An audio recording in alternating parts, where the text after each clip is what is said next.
Boa tarde, pessoal. Como vocês estão? Ou bom dia ou boa noite, né? Dependendo do horário que vocês forem assistir isso aí. Sei que vocês estavam com saudades, né? De ouvir a minha bela voz. Infelizmente não estão vendo a minha bela face também, mas vamos para mais uma aulinha aí de videoaula. Rapidamente vamos relembrar que a gente já viu as funções do sistema respiratório, né? A gente viu que a respiração, onde vai ocorrer lá as trocas gasosas, porque vamos trocar o gás oxigênio pelo gás carbônico. Vamos inspirar o oxigênio, expirar o gás carbônico. E também a gente viu que o sistema respiratório serve para várias outras coisas, como por exemplo para a produção da voz. Para que a gente produza a voz, precisa ter o ar passando pelas nossas pregas vocais, fazendo elas vibrarem, e é isso que produz a nossa voz, que depois a gente modela a nossa voz através da nossa garganta, dos movimentos da nossa língua e da nossa boca. Então, para falar, gritar, cantar, a gente precisa do ar passando para as nossas pregas vocais, tá? Lembrando aqui, só para ressaltar, pregas vocais e não cordas vocais, tá? Pregas vocais é a maneira, é o termo mais correto, tá? Então, esse ar vem da respiração, sistema respiratório é essencial para que a gente tenha voz. E as pregas vocais estão localizadas aqui, protegidas pela cartilagem tireoidea, que é essa estrutura aqui que os homens têm em uma protuberância maior, né? Devido à testosterona e essa cartilagem se desenvolve mais nos meninos do que nas meninas, também conhecido como gogó ou pomo de Adão. E aí, aqui atrás então estão as pregas vocais. Outra coisa que serve o sistema respiratório para a gente sentir, né, o olfato. Então, o sistema respiratório contém receptores para o sentido do olfato. Aonde que estão esses receptores? Estão no nariz, nessa estrutura aqui amarelinha chamada de nervo olfatório. Tá? Então, quando a pessoa fala assim, você está muito nervoso, o que isso quer dizer? Quer dizer nada, né? Porque não tem nada a ver uma coisa com a outra. A gente usa no dia a dia o termo nervo para falar de uma coisa que na ciência nervo significa outra coisa. Tá? Nervos são essas estruturas aqui que vão tanto receber a informação do ambiente à nossa volta e levar para o nosso sistema nervoso, ou seja, lá para o nosso cérebro e nossa medula, ou vão fazer o sentido contrário, vão levar as informações do nosso cérebro, nossa medula, para as extremidades do nosso corpo. Né? Então, por exemplo, quando a gente sente frio, são os nervos levando essa sensação até o nosso cérebro, até a nossa medula, que vai interpretar essa informação. Quando a gente se move, qualquer movimento que a gente faça, são as informações saindo lá do nosso sistema nervoso, passando pelos nervos, até chegar nos músculos e ativando os músculos. Então, a pessoa que está muito nervosa não tem nada a ver uma coisa com a outra. O nariz também vai modificar ali os sons da fala, por isso que quando a gente está gripado, está doente, a gente fica falando meio fanho, né? Outro papel importante, ajuda a manter o equilíbrio interno do organismo, essa coisa aí também chamada de homeostasia. Então, para que a gente sobreviva, nosso corpo precisa de água, sais minerais, nutrientes, oxigênio, etc. Tudo isso numa concentração correta. Se tiver pouca água, vai dar ruim. Se tiver muita água, vai dar ruim também, né? Por isso que a gente se afoga, senão a gente não se afogaria. E os outros nutrientes, sais minerais, oxigênio também precisam ter a concentração correta para que tudo funcione bonitinho do jeito certo. E aí o sistema respiratório vai ter essa função então de ajudar na homeostasia, no equilíbrio do organismo. Como que ele vai fazer isso? Retirando o excesso de gás carbônico do nosso sangue. E o excesso de gás carbônico gera acidez do sangue e causa problemas de saúde. De onde que vem esse gás carbônico? Quando a gente inspira o oxigênio entra na nossa corrente sanguínea e vai para todas as células do nosso corpo. As células então vão usar esse oxigênio para fazer várias reações lá dentro da célula que vão gerar energia, que é o que a célula vai usar para sobreviver, para se manter viva, para crescer, para se dividir se for necessário. Então o oxigênio serve para isso. E como um subproduto dessas reações, né, vai gerar um resíduo, e esse resíduo é o gás carbônico.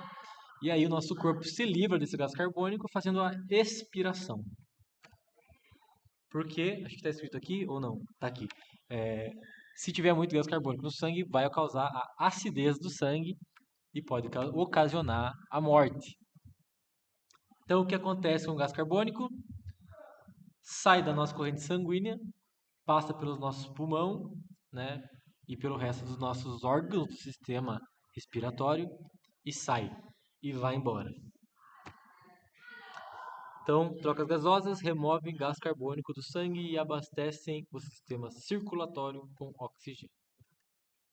Então, para resumir, funções do sistema respiratório quais são? Respiração, fonação, ou seja, produzir voz, olfato e homeostasia, que é o equilíbrio interno do nosso corpo. Então, agora sobre as estruturas do nosso sistema respiratório. Eu já passei uma atividadezinha para vocês aí darem uma olhada nas estruturas.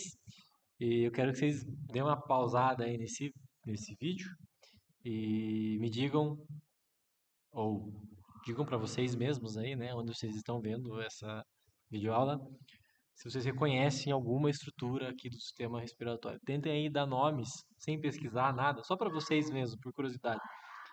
Tentem dar nome às estruturas do sistema respiratório que vocês observam aí. E aí, para a gente falar sobre as estruturas do sistema respiratório, eu escolhi seguir o caminho do ar, desde o momento que ele entra no nosso nariz até chegar lá onde ele tem que chegar. E aí vocês vão reconhecer aí vários prints daqueles videozinhos que eu já passei para vocês. Inclusive, acho que eu coloquei até no sistema aí para vocês darem uma olhada se vocês quiserem. Então, quando a gente expira, o ar entra pelo nariz e preenche a cavidade nasal, onde o ar é aquecido, umedecido e filtrado, que nós sabemos que são as principais funções da cavidade nasal. São as únicas? Não, porque na cavidade nasal também vai ter o nervo olfatório lá, que vai sentir os olfatos, os cheiros das coisas. Né? Então, o ar entra pelo nariz, vai ser umedecido, aquecido e filtrado. E aí, lá na cavidade nasal, vão ter os nossos pelos e cílios, que vão servir como uma barreira física para a sujeira e outras coisas desagradáveis para o nosso sistema respiratório, como por exemplo vírus, bactérias e outros agentes que podem causar doença. Então, o pelo, como é que ele faz para agir como uma barreira? Ele vai filtrar o ar, né, impedindo que poeira e outras partículas indesejadas passem pelo nariz e cheguem até o pulmão. E os pelos são revestidos por muco. Então, esses pelos aí são com muco. No muco vai ficar preso as partículas.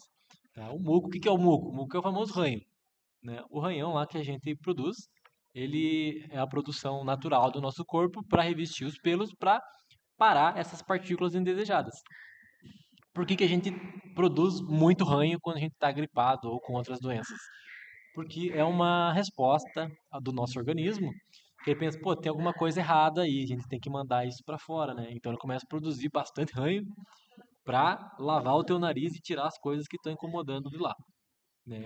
E depois, quando essas partículas secam, né? Quando elas secam junto com o muco, elas viram tatu, né? Que papo legal, né?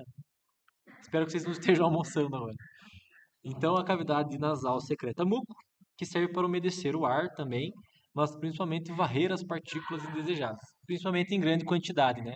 Em quantidade normal, o muco vai servir para umedecer o ar, mas quando ela está em quantidade muito elevada, quando a gente está ranhento, quer dizer que o teu corpo está tentando se livrar de alguma coisa.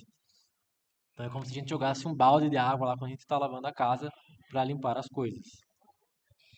E aí a cavidade nasal também possui vasos sanguíneos que servem para aquecer o ar respirado. Então os vasos sanguíneos, né, o nariz é uma região bastante vascularizada, por isso que quando a pessoa leva um socão lá no nariz, ela sangra, que parece que vai morrer de tanto sangrar, mas não é, porque tem bastante vasos sanguíneos ali para aquecer o ar.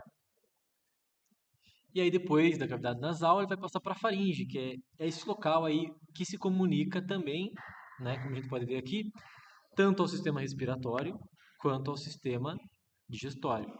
Né? Então a faringe é essa porção aí que tem essa comunicação entre os dois sistemas. Por que é importante respirar pelo nariz e não pela boca? Para, pensa aí um pouco, dá um pause, responde para você mesmo. Por quê?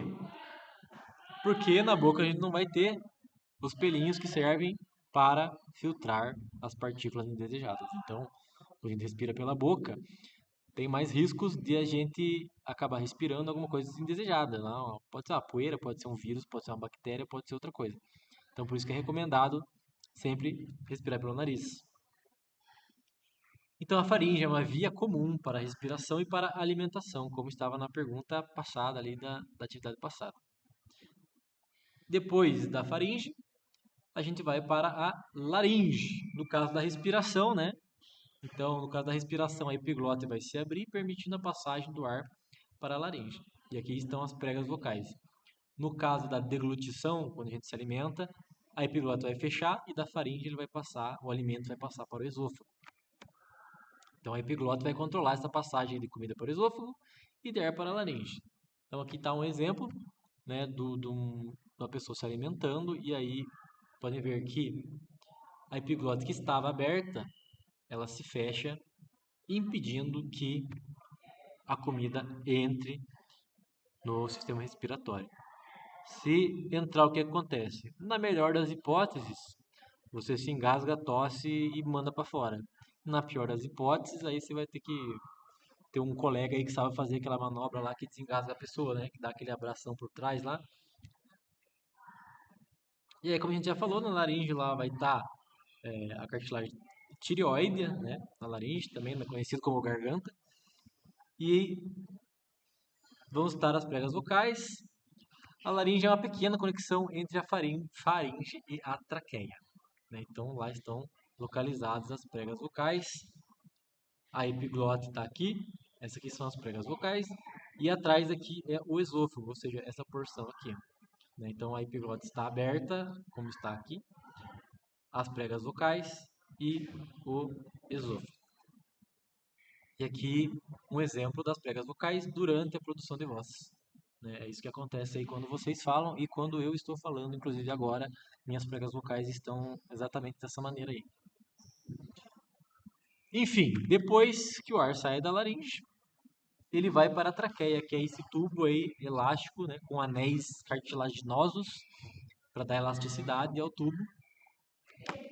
E suas células também possuem cílios que empurram as impurezas de ar para a faringe.